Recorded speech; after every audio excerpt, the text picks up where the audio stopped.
So ఇక్కడైతే మనతో పాటు ఉన్నారు వనప్రస్థ రిటైర్డ్ హోమ్స్ ఫౌండర్, ఈయన one of the founder Anil Kumar గారు ఉన్నారు. సో ఇప్పుడు వారితో కూడా మాట్లాడేద్దాము. నమస్తే సార్. నమస్తే.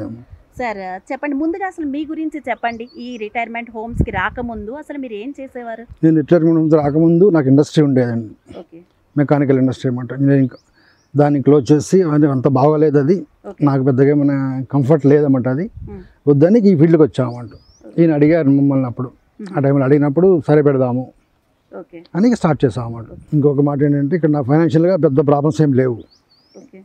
ప్లస్ నాకు ఎవరు వెనకాల ఎవరు లేరండి, ఇంకా నేనే మా వైఫ్ కాబట్టి పెద్దగా నాకేం ఫైనాన్స్ బర్డెన్స్ లేవు. కాబట్టి ఇది రన్ చేద్దాము అని స్టార్ట్ చేసామన్నమాట. ఈ వనప్రస్థ రిటైర్మెంట్ హోమ్స్ గురించి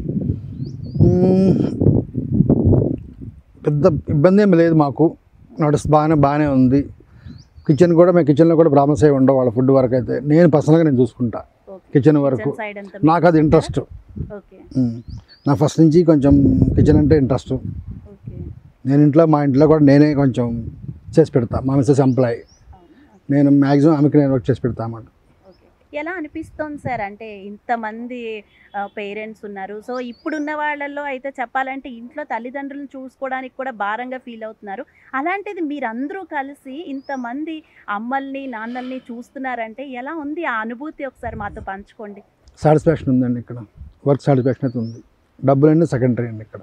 సార్ ఇంతమంది అమ్మలకి నాన్నలకి చాలా మంది పెద్దవాళ్ళకి మీరు కొడుకు అయ్యారు. సో మీ అనుభూతి ఏంటో మాకు ఒకసారి చెప్పండి సార్. ఇక్కడ ఏంటంటే ఒక విషయం చెప్పాలి మీకు బ్యాక్గ్రౌండ్ నుంచి.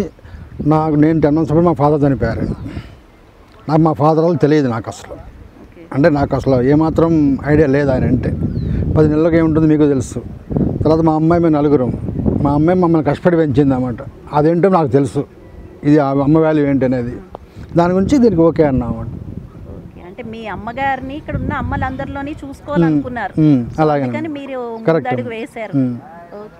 మా మదర్ కూడా జస్ట్ ఒక 2 years చనిపోయి ఆమె. మాకు ఇది బాగా ఉంది అన్నమాట. మా అమ్మతో మాకు అటాచ్మెంట్ బాగా ఉంది కాబట్టి మేము కంటిన్యూ చేయాలనుకుంటున్నాం అంటే.